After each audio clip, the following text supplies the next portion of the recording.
For more 9/11, I'm joined live by Giulietto Chiesa, a former member of the European Parliament and active proponent of 9/11 conspiracy theory. Mr. Chiesa, a very warm welcome to the programme. So you say the US government had a role in the 9/11 attacks. What do you believe this role was and why?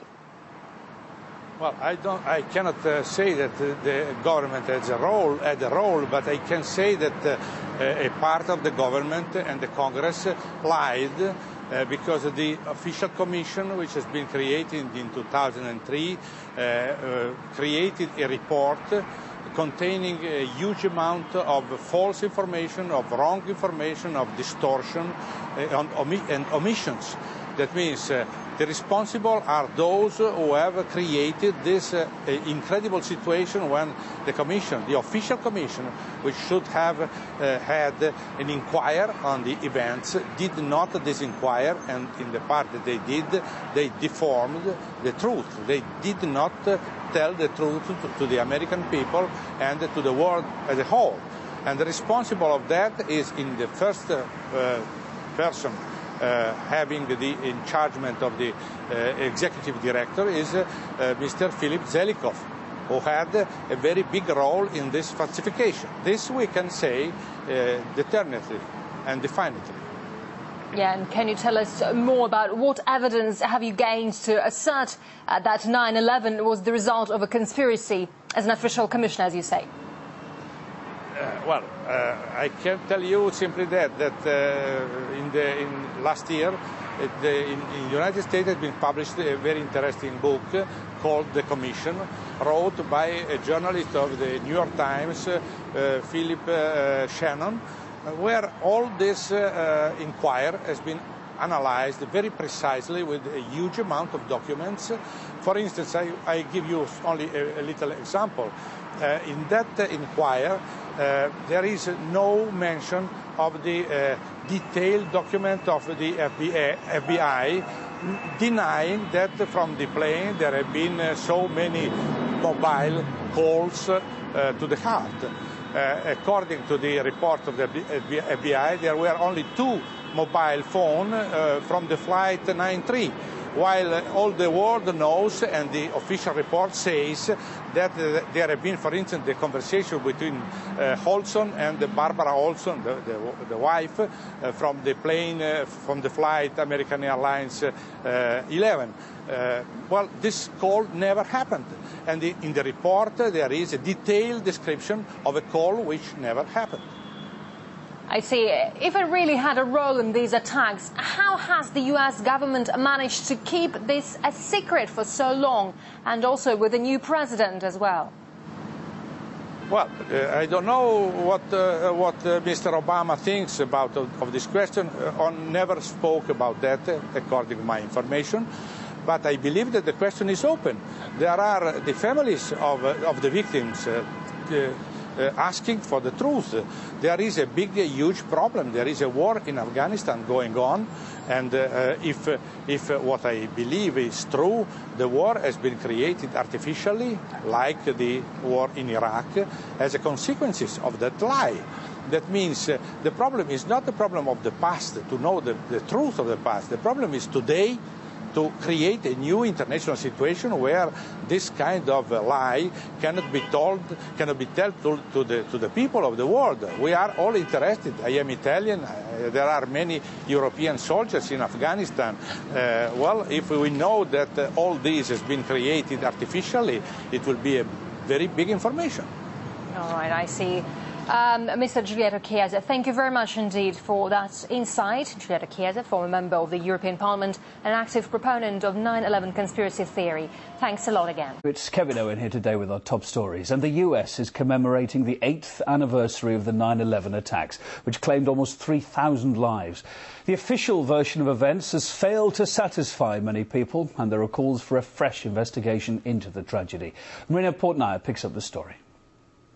8 years on, 9/11, truth now! 9/11, truth now! 9/11! American citizens are pounding the streets, still searching for answers. This movement's never going to stop. Never. The push for another investigation into the September 11th attacks grows larger with each passing year. Manuel Badillo's uncle died when the Twin Towers came down. He believes U.S. leaders had prior knowledge of the impending attacks, but consciously failed to act. Why is there no justice yet? Why is there no accountability? Badillo is among roughly 80,000 New Yorkers petitioning for a new impartial probe to answer the questions many believe state and federal officials are failing to. The majority of family members don't believe it.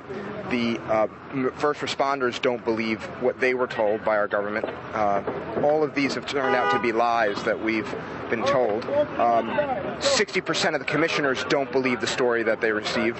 Critics say the 9/11 Commission report, presented as the official version of events, failed to hold a single individual accountable for the numerous warnings leading up to, on, and after September 11th. Ted Walter is the executive director of the NYC Coalition of Accountability Now. His organization is focused on getting a referendum during this November's mayoral election to allow New Yorkers the chance to vote for a new 9/11 investigation.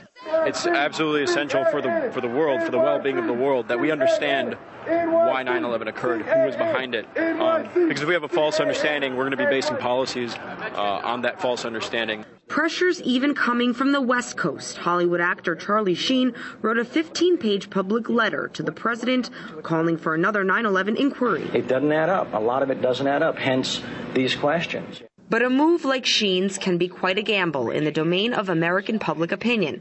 Just ask Van Jones, Obama's former green jobs czar. He stepped down because of the hysteria over his support for and association with 9/11 truth finders. Van Jones should have stuck to his feelings and to his democratic actions that he took and his intuition, because the majority of Americans, majority of New Yorkers, all the polls show it, know that our government did not tell us the entire story about 9/11. 8 years ago, all New Yorkers were standing shoulder to shoulder on the day that nearly 3,000 people perished from attacks.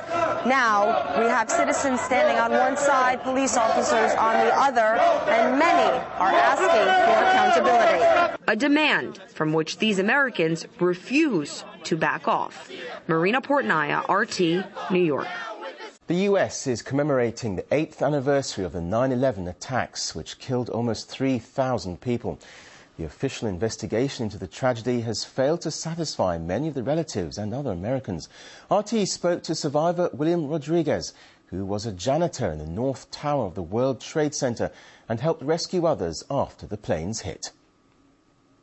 Something very strange was happening during that day that never, ever anybody expected. It was a surprise. It was worse than being on a war, because on a war you are going prepared with something in mind that is something's going to happen.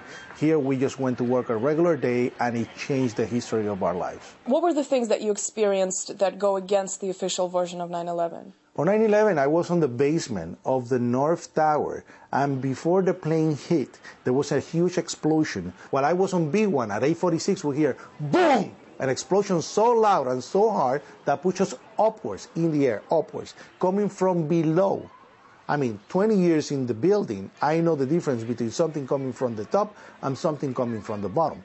I have no idea what was going on, but what I do know was that there were two separate events. Why are so many people not satisfied with the official version of what happened that day? The reason that there's so many people that are not satisfied with what happened on that day, the official version, is because it left many questions unanswered, and it opened new questions of what happened. For example, how come the government or the military didn't react fast enough when this was happening? You know, so many issues like, you know, how come nobody was fired and everybody received promotions after 9/11, and people that actually had their election of duty that weren't doing the right thing on that day and they get promotions. You know, it created a whole a conspiracy theory, and I agree with the notion that there's a lot of conspiracy theories out there. When you have a government that spent almost $30 million to investigate Monica Lewinsky, and then only spent $10 to $15 million to investigate the death of 3,000 people, that is immoral. That doesn't make any sense. And that's exactly what happened with us.